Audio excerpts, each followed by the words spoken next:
Minhas irmãs, meus irmãos, amigos da CEF, boa noite a todos e todas. Estamos iniciando mais uma reunião de encontro para ouvirmos falar do Evangelho de Jesus à luz da doutrina espírita. Lembramos, como está passando aí na nossa tela, os livros da nossa editora Frater estão todos disponíveis, inclusive o novo lançamento, né? Avisos Espíritas para os Jovens, da psicografia do Raul Teixeira, pelo espírito Ivan de Albuquerque, e todas as outras obras. Aqueles que estiverem interessados, deem um pulinho lá no nosso site, que inclusive eles estão relacionados por assunto, tipo mediunidade, infância, juventude, e aí você pode encontrar aquele tema dentro, aliás, o livro que aborda o tema que você está interessado. Então, nós abraçamos a todos. Hoje nós temos uma visita de Mara, de Macapá, Rafael. Nós temos tido visitas, né, de irmãos nossos das latitudes brasileiras, né, e também, às vezes, de fora. Então, hoje, Mara, seja bem-vinda à nossa live, tá? Então, vamos fazer a nossa oração inicial para podermos nos concentrar na reflexão do nosso companheiro. Nosso bom amigo Jesus, mais uma vez agradecemos, Senhor, a Tua presença amiga em nós, nesses momentos em que nos conectamos com as Tuas vibrações que nos envolvem. Agradecemos as bênçãos do dia, da semana, que vai se desenvolvendo, Senhor, de acordo com os nossos trabalhos, com as nossas reflexões, com as nossas, Senhor, com as nossas dificuldades ainda. Mas Tu sempre está nos olhando e nos encaminhando para o rumo mais seguro do porto que buscamos alcançar.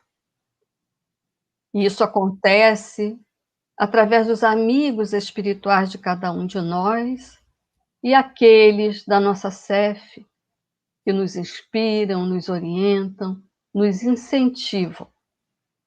E é por isso que estamos reunidos mais uma vez, Senhor, rogando as Tuas bênçãos para o nosso encontro e especialmente para o nosso irmão que nos trará a sua reflexão da noite. Agradecemos, Senhor, a Tua presença e dos amigos espirituais. E damos início à nossa tarefa desta noite. Que assim seja. Mais uma vez, nós contamos com a presença do nosso irmão, do nosso companheiro, Rafael Siqueira, para a reflexão da noite. Boa noite, Rafael, com você a palavra. Seja bem-vindo. Muito obrigado, Ângela. Meus caros amigos, minhas caras amigas, que Jesus nos guarde e nos mantenha em sua paz. Eu admito que estou com tanta saudade da CEF, que sempre que tenho a oportunidade de conversar com vocês, de refletir sobre o Evangelho, de falar sobre o Espiritismo, o meu coração chega a bater mais forte. E quero fazer algo diferente que tenho feito em todas as lives. Para demonstrar o quanto as pessoas são importantes, eu não tenho deixado apenas esses nomes correrem aqui do lado. Eu tenho falado com as pessoas. Então, hoje, eu quero dar boa noite à minha querida Tereza, ao meu amigo Alexander Carrusca. Carrusca, a Ângela já falou do mais novo lançamento, porque o Carrusca é o nosso vendedor, é o nosso marketing, é aquele que guia aí a nossa editora. Avisos Espíritas para a Juventude. Quem puder, nos auxilie, venda o livro para outras pessoas, faça esse marketing junto conosco, porque o nosso remanso precisa. Muito boa noite, Renata Leite, minha querida Maria do Rosário, Vieira Lacerda, Gláucia Moura, Joana Lúcius, a nossa Joaninha, Maria Cristina. Muito boa noite, minha amiga Kátia Moreira, a Bianca. Muito boa noite, Paulinho. Mara Amanajá, seja muito bem-vinda, viu, minha amiga? que o seu estado possa receber as nossas vibrações e você possa sentir-se em casa na nossa CEF. Muito boa noite, Márcia Loubach, Isa Costa, minha querida Maria Esther Carvalho Coutinho, muito boa noite, Rosana do Nascimento Gonçalves, Heloísa Rebouças, Luzia Matos, Bianca eu já falei, muito boa noite, Fernanda Laranjeira, Zezinho, José Heleno Zangali Vargas, Gilma Cardoso, a nossa jovem Gabriela Navega, através da qual eu cumprimento todos os jovens da nossa mocidade espírita, o meu amigo Miller, que para mim é tal qual se fosse um pai, o nosso Guilherme Brenner, Luiz Mastro Barbosa, Guilherme Mantovan, o meu irmão Robson Ribeiro, Olga Casagrande, Sônia Aguiar e Pascoal Rezende. Eu acho que eu falei com todo mundo que estava aqui do lado. Com quem eu não falei, eu deixo o meu abraço virtual, pedindo a Jesus que nos guarde e nos mantenha em sua paz. 5 de abril de 2004, 200 anos de comemoração, na verdade 3 de abril de 2004, 200 anos de comemoração do nascimento de Allan Kardec. Mas a data que vou me reportar é 5 de abril de 2004, porque se comemorava o 4º Congresso Espírita Mundial, onde se encontravam, vamos dizer assim, os maiores nomes do espiritismo no mundo, em Paris, na França. E lá estavam Divaldo Pereira Franco, o presidente da Federação Espírita Brasileira, e estava o nosso Raul. E enquanto Divaldo Pereira Franco, que naquele congresso já havia psicografado Leon Denis, e de uma forma muito especial, porque ele psicografa Leon Denis em francês, e ao contrário, gente, porque era uma psicografia especular, daquelas que nós só conseguimos ler se pegarmos o texto e colocarmos contra a luz ou diante do espelho. E quando Divaldo, naquela noite especial, fazia a palestra de encerramento do congresso, Raul sente a presença de um espírito nobre, de um espírito digno. Podemos dizer assim que depois de Kardec, nós temos 3 grandes personalidades que são os trabalhadores do espiritismo em solo francês e que também são aqueles que permitiram que o espiritismo ganhasse frutos e nós tivéssemos a veneranda doutrina espírita. Leon Denis, Camille Flammarion e Gabriel Delany. Nada mais, nada menos que Gabriel Delany aproxima-se do nosso amigo José Raul Teixeira e começa a ditar-lhe uma página que serve para o nosso estudo da noite de hoje, que serve para as nossas reflexões. Porque a página ditada é Liberdade com o Espiritismo. Eu quis fazer essa introdução para que nós nos dessemos conta de quando a página foi psicografada e da faceta mediúnica de Raul Teixeira, capaz de psicografar o próprio François-Marie Gabriel Delany. E para quem não conhece, Gabriel Delany, nascido em Paris, em 23 de março de 1857, desencarnado igualmente em Paris, em 15 de fevereiro de 1926, nos deixou livros formidáveis, que muitos de nós ainda não lemos, não conhecemos, como O Espiritismo perante a Ciência, O Fenômeno Espírita, A Evolução Anímica, a Revista Científica e Moral do Espiritismo, um livro notável chamado A Alma é Imortal, As Aparições Materializadas dos Vivos e dos Mortos, e uma outra obra que eu deixo como sugestão chamada A Reencarnação. Mas naquela noite era por intermédio de Raul Teixeira que ele queria homenagear Allan Kardec e homenagear a doutrina espírita. E essa página vem e traduz para nós o que é a liberdade e como angariar a liberdade pelas vias do espiritismo, porque nós hoje ainda temos falsas impressões do que representa a liberdade. Essa página está nesse livro aqui, Para uma Vida Melhor na Terra, de vários espíritos, entre eles o Gabriel Delany. Mas também está neste livro aqui, Somos Pequenos Deuses na Terra, onde o nosso amigo Tiago Barbosa recolhe vários textos, entre eles de Gabriel Delany, nos deixa esse livro formidável. Mas vamos à liberdade com o Espiritismo. Porque quando falamos em liberdade, é preciso que a gente volte ao Evangelho de Jesus.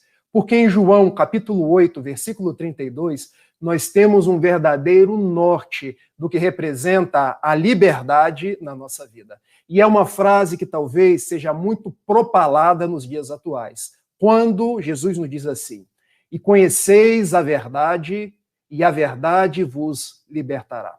Ou seja, Jesus diz que só seremos livres se conhecermos a verdade. Para caminhar rumo à liberdade, nós teremos que ter o sentido da verdade, teremos que descobrir a verdade. Mas aí fica a pergunta, mas aí fica a indagação. O que é a verdade? O que significa a verdade para cada um de nós? E precisaremos volver a uma outra passagem do Evangelho, porque o governador da Judéia, Pôncio Pilatos, naquele que foi o julgamento de Jesus, fez essa pergunta ao nosso mestre. Se lembram? Quando ele, por Anás e Caifás, é levado a Pôncio Pilatos, a primeira pergunta que o governador faz a Jesus é a seguinte: tu és o rei dos judeus? E Jesus responde: tu o dizes. Era uma resposta lacônica para um homem que não tinha o senso de justiça, o senso de liberdade, um homem ainda afeito ao poder temporal. Mas Pôncio Pilatos resolve redarguir. Bom, os seus sacerdotes, os homens do teu povo te trouxeram a mim, dizendo que você corrompe a lei de Moisés, dizendo que você subverte o povo hebreu e dizendo que você se considera o rei dos judeus. Então, tu deve ser o rei. Ao que Jesus responde: o meu reino não é deste mundo. E eu vim a este mundo para dar testemunho da verdade. Aqueles que são da verdade ouvem a minha voz. Eis que fica então a pergunta inovidável. Quando Pôncio Pilatos pergunta: e o que é a verdade? E qual foi a resposta de Jesus? O silêncio. Porque aquele governador, aquele homem da Judéia, nada obstante fosse um romano de alto padrão social da época, não tinha condição de entender o que era verdade. E nós continuamos na mesma indagação. Para ser livre, eu preciso conhecer a verdade. Mas nem Jesus respondeu a Pôncio Pilatos o que era verdade. Então, como eu vou ser livre se talvez ainda hoje eu não tenha a maturidade suficiente para apreender o senso da verdade? E nós precisamos caminhar para tentar chegar num denominador comum. Porque durante muito tempo, eu que antes de ser espírita, já estudava o Evangelho, já estudava as traduções, as tradições do povo hebreu e quis entender por que Jesus não respondeu o que era a verdade a Pôncio Pilatos. E numa fábula oriental, eu vim a entender o porquê disso. Porque essa fábula nos diz o seguinte, que a verdade é tal qual um grande espelho, que o Criador determinou fosse trazido à Terra, mas antes de chegar à Terra, esse espelho se quebrou. Se partiu nos mais variados pedaços. E o problema é que cada um que achou um pedaço do espelho, achou que achou a verdade como um todo. E vejam se não é isso que ocorre no mundo hoje. Nós temos uma porção da verdade e nos achamos os conhecedores da verdade plena. Veja se não é isso que acontece com o senso religioso. Porque e aqui eu não estou fazendo qualquer crítica, não estou fazendo qualquer juízo de uma outra religião. Aquele que acha o pedaço do espelho referente à religião protestante, acha que encontrou a religião como um todo, acha que encontrou a verdade plena. E o pior, começa a julgar o seu irmão. Começa a entrar em testilha, começa a entrar em desentendimento. Mas a verdade não é o pedaço, a verdade é o todo. Aquele que encontra a porção do seu espelho no catolicismo, acha que é o dono, o detentor da verdade. E começa a brigar com a outra pessoa. Começa a brigar com Deus e o mundo, porque está com um pedaço. Mas a verdade é o todo, e o todo é Deus. É Deus que mandou que Jesus viesse até nós para ser o modelo e o guia. Então nós, na nossa jactância, na nossa vaidade, temos frações de verdade e achamos que essa fração é o todo. E começamos a julgar as outras pessoas, a condenar as outras pessoas pelo nosso senso, pelo nosso subjetivismo, pela nossa imaturidade de logicar de uma forma mais profunda. Eu prometo que eu não vou falar em política, mas já viram como se denominam as aglomerações políticas no Brasil? Partidos. E por que é partido? Porque não é todo. Porque o todo se partiu, o espelho, partido, e se formaram aglomerações. O partido X, o partido Y. O problema, meus amigos, é que o partido X sempre acha que tem a razão e começa a brigar com o partido Y. E o partido Y, da mesma forma, começa a entrar em desentendimento com quem pensa diferente. Então, qual é a proposta? Nós amadurecermos, nós crescermos, tal qual a proposta de Jesus, em espírito e verdade, para captar que a verdade que nos liberta não está nas coisas do meu entendimento ainda rasteiro. Que essa verdade não é a fração do espelho que eu encontrei, que a verdade é o todo, e que esse todo é o Pai. Esse todo se materializa em Jesus, que conforme a questão 625 do Livro dos Espíritos, é o tipo mais perfeito que Deus enviou ao mundo para nos servir de modelo e guia. Já pararam para pensar? Por que modelo? Por que guia? Se é modelo, é para eu copiar.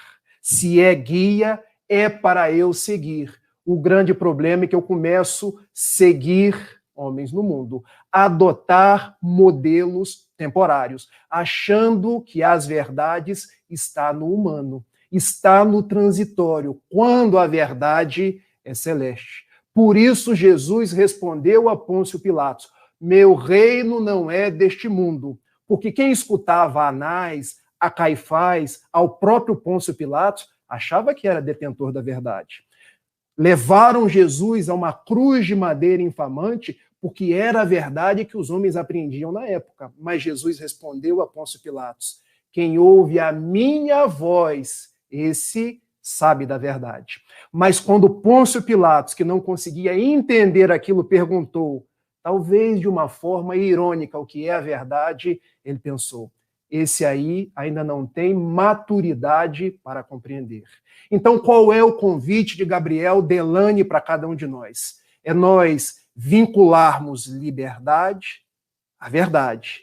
E a verdade está nas propostas espíritas, nos fundamentos espíritas, naquilo que o Espiritismo veio nos trazer para libertar, mas não libertar no mundo, libertar da ganga da matéria, libertar do jugo do egoísmo, libertar do facciosismo que vai nos dividindo, libertar do nosso senso de achar que somos maiores uns com os outros, libertar do nosso orgulho, porque dessa forma compreenderemos as leis de Deus que hoje estudamos pela veneranda doutrina espírita. Foi isso que no 4º Congresso Espírita Mundial, Gabriel Delany trouxe para nós. Só o Espiritismo hoje pode libertar o homem. Porque os homens ainda são escravos e acham que são de outros homens. São escravos porque os pensamentos estão edetados. Os pensamentos não conseguem logicar, mas a verdade espírita pode os libertar. Não por outra razão, Leon Denis disse, eu quero dizer o livro, porque muitas pessoas falam essa frase, reproduzem essa frase, mas ainda não se deram conta de em que livro ela se encontra. Síntese doutrinária e prática do Espiritismo. Um livro pouco conhecido de Leon Denis. E a frase é: o Espiritismo não é a religião do futuro, mas representa o futuro das religiões. E por que ele disse isso? Ele quis dizer que no futuro todos nós seremos espíritas? Não. Não quer dizer que todo mundo vai se tornar espírita, porque dessa forma as pessoas poderiam estar fazendo proselitismo. E Kardec diz que nós não faremos proselitismo. Mas Leon Denis e agora Gabriel Delany, escrevendo por Raul Teixeira, vem nos deixar que, no futuro, a verdade do Deus que ama vai nos libertar. No futuro, a verdade proveniente da imortalidade da alma vai nos libertar. No futuro, a verdade advinda da reencarnação, das vidas sucessivas, vai nos libertar. No futuro, a verdade da pluralidade dos mundos habitados, a mediunidade, que não é atributo do espiritismo, será a divisa que fará homens livres, não livres conforme o mundo, mas livres numa verdade celeste. Resumindo em poucos minutos, é isso que a página vem trazer para a gente. Mas agora eu quero desenvolver, porque Gabriel Delany começa a dizer que quando nos apropriarmos da verdade libertadora do Espiritismo, chegaremos a Deus, não o Deus do Velho Testamento. E eu, como estudei muito o Velho Testamento, porque até os meus 18 anos eu era católico, eu conheci o Deus do texto do Êxodo, capítulo 20, versículo 5. Eu sou o teu Deus que te tirou de Israel, Mitzrayim em hebraico, da casa da servidão, e vos levo à terra prometida, a Canaã. Não terá outros deuses diante de mim, porque eu sou um Deus zeloso para com aqueles que cumprem os meus mandamentos, mas persigo até a terceira e quarta geração aqueles que não estão conforme os meus mandamentos. Esse Deus eu tinha medo. Esse Deus, muitas vezes, eu ia perguntar para o padre que história é essa de Deus que pune aqueles que não seguem os seus mandamentos na terceira e quarta geração. Era um Deus cobrador, era um Deus justiceiro, era um Deus senhor dos exércitos. E quando me tornei espírita, eu passei a ver um Deus, inteligência plena, causa primeira ou primária de todas as coisas. Fiz um link com a filosofia Naturas Naturam, de Baruch Spinoza. Tudo que existe no mundo é obra de Deus. Então eu vejo o sorriso da minha filha, é Deus. Eu vejo os pássaros cantando, é Deus. Eu olho para as estrelas no horizonte, é Deus. Eu não temo mais o Deus do Velho Testamento, porque o Deus espírita me liberta. E quando eu vou à questão número 13 do Livro dos Espíritos e vejo os atributos de Deus, lá não está escrito vingativo, antropomórfico, aquele que pune, aquele que corrige. Podem abrir, questão 3 do Livro dos Espíritos. Lá está escrito imaterial, único, soberanamente justo e bom. Então, o Espiritismo nos traz o Deus que criou todas as coisas e que é soberanamente justo e bom. Ah, mas por que eu sofro? Livro Céu e Inferno, primeira parte, capítulo 7º, artigo 33, inciso 1º, Código Penal da Vida Futura. Todo sofrimento ou toda aflição é inerente a uma imperfeição. Ou seja, se eu sofro, se eu me aflijo, não é por Deus. Deus me ama. É porque eu errei e estou me ressarcindo, estou me capitulando perante a lei. Então essa verdade é ou não é libertadora? É isso que Gabriel Delany traz para a gente. Mas Gabriel Delany vai ainda mais fundo, dizendo que a verdade da imortalidade da alma, ela liberta, porque o homem passa a compreender que a sua vida física, a sua vida de espírito imortal não está compreendida entre o berço e o túmulo. Nós somos seres espirituais, passando por experiências corporais, e não o contrário. Nós amealhamos experiências dentro de um circuito chamado nascer, morrer, renascer ainda e progredir sem cessar. É ou não é libertador? É ou não é libertador ligar o Jornal Nacional ou qualquer mídia ou qualquer canal de televisão quando ouvimos falar que no Brasil desencarnaram mais de 370 mil pessoas e os familiares estão chorosos? E é para estar, gente, porque nós vivemos o luto. Nós somos sentimentos. Há algumas pessoas que acham que nós, os espíritas, não temos essa dor-saudade. Temos sim. Não podemos transformar a dor-saudade em dor-revolta, porque conhecemos esse Deus que ama, sabemos da imortalidade da alma. Daí, quando ligamos a televisão e nos damos conta das desencarnações, só no mundo hoje mais de 3 milhões, é para a gente, partindo da verdade espírita, da imortalidade da alma, e entender que eu não perdi ninguém. Perder, a gente perde um celular. Perder, a gente perde um objeto. As pessoas se separam temporariamente de nós. Então, quando eu penso na Leila, penso no Paulo Sérgio, penso nos companheiros espíritas aqui de Niterói, penso nos nossos familiares, penso nas pessoas que os meus olhos físicos não mais poderão divisar, eu me recordo, eles estão vivos. E nada obstante eu não possa tocá-los, tangenciá-los fisicamente, eu sei que eles se encontram na verdadeira casa de cada um de nós. O lar espiritual para onde todos nós retornaremos. É ou não é uma verdade libertadora? É ou não é um aconchego para a nossa alma? É ou não é algo que nos liberta para os dias do porvir? Continua Gabriel Delany nos dizendo da libertação através da proposta da reencarnação, ou das vidas que sucedem, dizendo que quando a humanidade se der conta de que no mundo pode haver injustiça, mas não há ninguém injustiçado, que aquilo que representa as nossas carências hoje decorrem do mau uso do nosso livre-arbítrio, hoje ou ontem, causas atuais ou causas anteriores das aflições.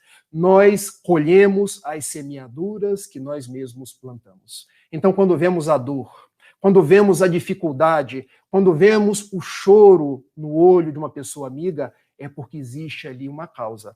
Não por outra razão, quando enunciou o sermão da montanha, Jesus, logo na segunda bem-aventurança, ele disse: bem-aventurados que choram, porque serão consolados. Ele estava querendo dizer a cada um de nós que aquela dor, efeito, era resultado de uma causa, de uma imperfeição. E que se nós passássemos por aquele processo de uma forma resignada, corajosa, de uma forma a não ficar às turras com o Criador, nós ganharíamos a nossa libertação. Eu me recordo de uma frase proferida por Chico Xavier, quando esteve aqui no Rio de Janeiro, e um dos espíritas, olha como nós espíritas somos, foi até Chico Xavier perguntar: Chico, na época, gente, ainda não estávamos no momento do coronavírus. Chico, eu me compadeço tanto com a Rocinha, porque a Rocinha é a maior favela, hoje é melhor dizer comunidade, da América Latina. Como aquelas pessoas sofrem, como aquelas pessoas são privadas de tudo, Chico. E Chico respondeu com aquela voz mineira, com aquela voz matreira, com aquela voz acolhedora: minha irmã, Deus sabe de tudo. Deus sabe a hora de todas as coisas. E todos nós estamos passando por processos redentores. Qual o bairro que está do lado da Rocinha? A São Conrado, Chico. E São Conrado, aqueles grandes edifícios, aqueles grandes condomínios com uma vista belíssima para o mar. Pois muito bem. Aqueles que em São Conrado não souberam lidar com a sua riqueza, com a posse dos bens materiais, que foram orgulhosos, Deus propicia que renasçam na Rocinha, para nas duas experiências poderem se soerguer. E eu pensei, como é bom ser espírita, porque o espiritismo nos liberta da revolta. Se não fosse o espiritismo, talvez nós fôssemos, me perdoe o termo, ativistas do presente, porque nós andaríamos nas ruas revoltados contra tudo e contra todos, mas nós agora podemos sorrir sabendo, aqui há Deus. Aqui Deus está presente. Eu me lembro do Papa Romano quando chegou em Auschwitz, e ao invés de fazer como todos os outros, ele resolveu perguntar: onde estava Deus no momento do Holocausto? Bom, não foi Deus que criou o Holocausto. Foram os próprios homens pelo uso do seu livre-arbítrio. É porque nós, ao invés de irmos à compreensão de Deus, queremos trazer Deus para as nossas mazelas. Não foi Deus quem criou o coronavírus. Foram os nossos hábitos perniciosos. Foi o quimismo da nossa matéria mental. E é isso que nos diz André Luiz na sua série No Mundo Espiritual. Quando não nos acostumamos a pensar bem, a vibrar no positivo, a fazer coisas nobres, isso vai gerando enfermidades, vibriões psíquicos, que depois se volta contra aquele que lhe foi o próprio vetor. Então esse é o momento de nós ressignificarmos os nossos passos e nos tornarmos livres com o Espiritismo. E prossegue Gabriel Delany nos dizendo: que é a mediunidade. Essa proposta que não começou com o espiritismo, porque haviam os pitons, as pitonisas, haviam os adivinhos, e a própria raça hebreia, cujo legislador Moisés havia proibido no texto do Levítico e do Deuteronômio a prática de comunhão com os espíritos, ele mesmo foi que no alto do Tabor apareceu naquele grande banquete mediúnico, translúcido pela mediunidade de Jesus, Moisés e Elias, porque ele não proibiu a mediunidade, ele proibiu os excessos, ele proibiu aquelas práticas rasteiras do povo à época. É a mediunidade que nos trouxe o Livro dos Espíritos, esse manancial de 1019 perguntas para que nós tivéssemos 1019 direcionamentos para os dias atuais. Foi a mediunidade de grandes homens, como Raul Teixeira, como Divaldo Pereira Franco, que nos traz hoje a esperança do porvir. É Manuel Filomeno de Miranda, que vem trazer em 4 obras a certeza da libertação que virá quando o mundo se regenerar. Porque estamos num mundo de provas e expiações, caminhando para a regeneração. Mas muitos estão achando que a regeneração do mundo é tal qual os judeus a esperavam, Roland Rabá, em hebraico. Esse mundo virá pronto. Não. Esse mundo é construção de cada um de nós. Nós nos regeneramos para ajudar na regeneração do mundo. Então, a mediunidade são as vozes dos espíritos que levantaram as lápides dos túmulos vazios para dizer: Deus está no comando. Não cai uma folha de uma árvore sem que seja da vontade do Criador. Foi através da mediunidade que uma mãe nordestina, vinda lá do Ceará, o filho dela havia se suicidado. E ela tomou da primeira senha para falar com Chico Xavier. Mas chegou uma mãe de São Paulo, havia perdido 2 filhos.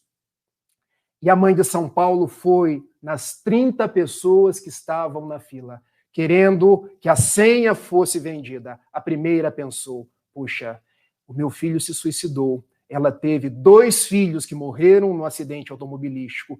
Eu vou dar a minha senha para ela. E deu. Quando às 4 horas da manhã, Chico começou a ler as psicografias, qual era a primeira psicografia? Do seu filho suicida. Mandou que um ajudante fosse até o hotel onde ela se encontrava e a chamou. E quando começou a ler a carta psicografada, era seu filho, que lhe dizia: mamãe, eu estou vivo. Eu errei, mamãe, quando tirei a minha própria vida. Mas eu não viria aqui hoje, quando a senhora deu a sua senha para uma outra mãe que perdeu 2 filhos. O benfeitor Emmanuel foi até a zona onde eu me encontrava e me trouxe para eu dizer que eu vou me recuperar, que eu estou vivo e que eu vou seguir em frente. Siga a mamãe trabalhando no bem e ela assinala o filho que te ama. Então a mediunidade é capaz de nos dar a certeza de que eles vivem, de que os nossos afetos, aqueles que estão desencarnando nesse momento, estão vivos. Ah, mas nós não recebemos mais cartas do Chico, cartas do Divaldo, cartas psicografadas pelo Raul. Mas não precisa, porque nós podemos senti-los nas nossas preces, nas nossas melhores vibrações, nos nossos pensamentos. Sigamos em frente com essa doutrina que nos liberta. E Gabriel Delany ainda nos diz que o Espiritismo nos liberta porque tira a nossa pretensão de que a Terra é o único mundo habitado. Porque, vejam, conforme conceitos recentes da ciência, nós estamos num universo com 200 bilhões de galáxias. Uma dessas galáxias é a nossa Via Láctea. Só na Via Láctea existem 100 bilhões de sóis. Um desses sóis é o nosso Sol, uma estrelinha de 5ª grandeza, ao redor do qual giram 9 planetas. 9 não, porque Plutão foi rebaixado à categoria de planeta anão. Giram 8 planetas, um deles, o menor, um dos menores, é o nosso, planeta Terra. Então, quando nós nos damos conta que estamos num universo de 200 bilhões de galáxias, seria a pretensão nossa achar que só na Terra existe vida. Que só na Terra existem afetos, afeições, que só na Terra existem lugares belos, quando tomamos da Revista Espírita e vemos que em outros planetas a beleza que nós sequer conseguimos contemplar. E como isso nos liberta? Porque muitas pessoas dizem assim: nós estamos perdidos, a Terra perdeu o seu rumo. E a pergunta que eu faço é o seguinte: será que Deus perdeu o controle de um planetinha entre 200 bilhões de galáxias? Ou somos nós que estamos perdendo a nossa fé? Vale a reflexão. Porque Gabriel Delany nos diz que o Espiritismo nos liberta porque nos fala de Deus, nos fala de imortalidade da alma, nos fala de reencarnação, nos fala de pluralidade dos mundos habitados, nos fala da possibilidade das vidas que se sucedem. Mas também nos diz Gabriel Delany que o Espiritismo nos liberta porque traz Jesus de volta. Não Jesus dos dogmas, o Jesus das cerimônias. Porque, meus amigos, eu vou dizer uma coisa para vocês. Como eu fiz procissões, como eu carreguei objetos na missa. E muitas vezes aquele sino tocava para um lado, tocava para o outro, eu ajoelhava, eu levantava. E muitas vezes eu não compreendia. E ia perguntar ao meu pastor: por que isso? Profissão de fé. Faça e não pergunte, porque assim você será salvo. E eu tinha na minha cabeça, fazendo tudo isso, parece que ou os meus pensamentos se prendem, ou eu não consigo entender o próprio Jesus. Quando vim para o Espiritismo e pude entender que o Jesus, conforme trazido pela doutrina espírita, é o Jesus do Evangelho de João, capítulo 15, versículo 15. Eis que não vos chamo mais servos, mas vos chamo amigos. Porque tudo que recebi de Deus vos tenho dado a conhecer. É o amigo Jesus, de que Raul Teixeira tanto nos falava. Não é o amigo que eu preciso lembrar, sempre ensanguentado, com uma coroa de espinhos na cabeça, fazendo aquela penitência para a nossa salvação.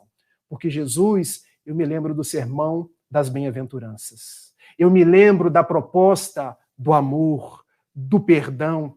Eu me lembro de quem subiu o Gólgota, não para me salvar, mas para mostrar o caminho de que nós teríamos aflições, mas tal qual ele, nós podíamos vencer o mundo. E notem, ele disse: eu venci o mundo. Ele não disse: eu venci no mundo. Porque quando nós queremos vencer no mundo, nós ainda estamos presos. Mas quando nós queremos vencer o mundo do erro, o mundo das aparências, o mundo onde as pessoas buscam o que está por fora, ao invés de buscar o que está por dentro, porque o reino de Deus está dentro de nós, nós nos libertamos.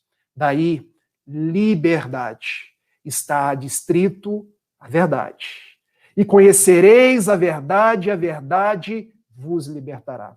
Mas a verdade não é a fração do espelho que nós encontramos e que muitas vezes nos faz brigar uns com os outros, entrar em testilhas o tempo inteiro, porque a sociedade hoje está construindo muros ao invés de pontes. A verdade é o todo, a verdade é Deus, a verdade é a experiência luminífera que Jesus veio ter no mundo, nos chamando a fazer, a trilhar pelos mesmos caminhos. Eu quero encerrar lembrando de Sócrates, porque há 400 anos antes de Jesus, ele foi preso. Sua condenação, o libelo acusador, perverter a sociedade ateniense. Ele trazia ideias de liberdade para os jovens, que não se coadunavam com os deuses da cultura helênica. Ele foi preso, aceitou tomar a cicuta. E ele ficava nos dias que permaneciam à sua morte, recebendo um dos seus grandes seguidores, chamado Críton. E Críton teve com Sócrates dos mais belos diálogos. Num desses diálogos, ele perguntou: meu pai, por que você vai ser morto? Você é um homem bom, você é um homem justo, você foi alguém que quis libertar as nossas consciências. E Sócrates deu uma primeira lição de vida eterna. É preciso que os homens bons cumpram as leis ruins, para que os homens maus não aprendam a descumprir as leis boas. era a lição da obediência. Era a lição de eu me resguardar uma tessitura social para evitar o holocausto, para evitar as confusões, ou seja, ele estava concorde com a lei do mundo, porque ele sabia que era imortal. E a segunda pergunta que Críton fez a Sócrates: mas, meu pai, você é um homem bom, enquanto os seus acusadores, enquanto os seus algozes e juízes são ruins. Eu clamo pela sua liberdade. Eis que Sócrates respondeu: eu estou livre. Ninguém pode prender os meus pensamentos. Ninguém pode engaiolar o meu espírito. Ninguém pode impedir-me de divisar as belezas. Agora, os meus algozes, eles estão presos. E talvez precisará ainda muito tempo para se libertar. Sabem por quê, meus amigos? Porque o que nos prende são os vícios. O que nos prende é a nossa forma subjetiva de achar que a vida tem que ser conforme a minha vontade. O que nos prende é o partidarismo, de eu me encontrar com um grupo de pessoas e achar que aqui eu estou correto e quem está diferente de mim está incorreto. Mas com Jesus, que estua a verdade de Deus para cada um de nós, nós seremos livres. Nós seremos libertos. E essa liberdade talvez não se dê num mundo de provas e expiações, mas Gabriel Delany vem chamando a cada um de nós para amadurecer com o Espiritismo, estudar com o Espiritismo, viver Jesus e viver Kardec para tornar o espírito livre, ainda quanto o corpo sofra das agruras de um mundo de provas e expiações. Ave, então, Espiritismo. Ave, então, Allan Kardec, porque se traduz nos dias atuais essa palma de verdade que se traduz igualmente numa palma de liberdade para chegarmos até o Cristo. Eu agradeço a cada um de vocês, agradeço a nossa CEF na certeza de que em breve nós estaremos juntos, podendo nos abraçar, podendo conversar, podendo entretecer as nossas relações de afeto e as nossas atividades do cotidiano. Vamos à nossa prece, que eu fui buscar lá em Antologia dos Imortais, de Chico Xavier, pelo espírito José Silvério Horta. E assim o faço em homenagem a José Raul Teixeira, que não só psicografou Gabriel Delany, mas tem sido um amigo meu, um amigo nosso de todas as horas. E ele costumava encerrar suas palestras, grande parte delas, dizendo: louvado seja Senhor Jesus, na glória imortal do lar celeste, pelos bens que tu nos destes, no evangelho da nossa redenção, na tarefa renovada que o teu olhar nos consente. De espíritos reverentes, nós rogamos pelo teu amor. Pobres cegos, que desde milênios estamos fugindo à luz que nos elevas. Hoje, Senhor, a nossa oração rompe as trevas. Escuta-nos e, se possível, vem. Vem retificar o nosso passo, a fim de que trilhemos a estrada corrigida. Vem sustentar nossa vida, nossa lida, na fonte inesgotável do eterno bem. Dá-nos, Senhor, tua bênção, bênção que nos conforta, bênção que nos levanta, para que a tua doutrina santa, esse imbatível espiritismo, vibre pura e cresça dentro de nós. Faze, Senhor, com que nós todos, nesta caminhada incessante, a cada dia, a todo instante, possamos ouvir tua voz. Mestre excelente, estro de toda verdade, ensina-nos a guardar-te com unção, com devoção, na intimidade sincera, ainda que singela, do próprio coração. Abençoe a nossa CEF, Jesus. Abençoe o nosso Raul. Abençoe todos quantos nos acompanham pela rede social. Dai-nos a tua paz. Permanece conosco nesta semana. Guarda todos aqueles que demandaram o plano espiritual vítimas do coronavírus. Socorre os familiares que permanecem nas lutas do mundo e fica conosco, envolvendo-nos nas suas vibrações de amor, de alegria e de paz. Que assim seja. Um beijo, gente. Até a próxima.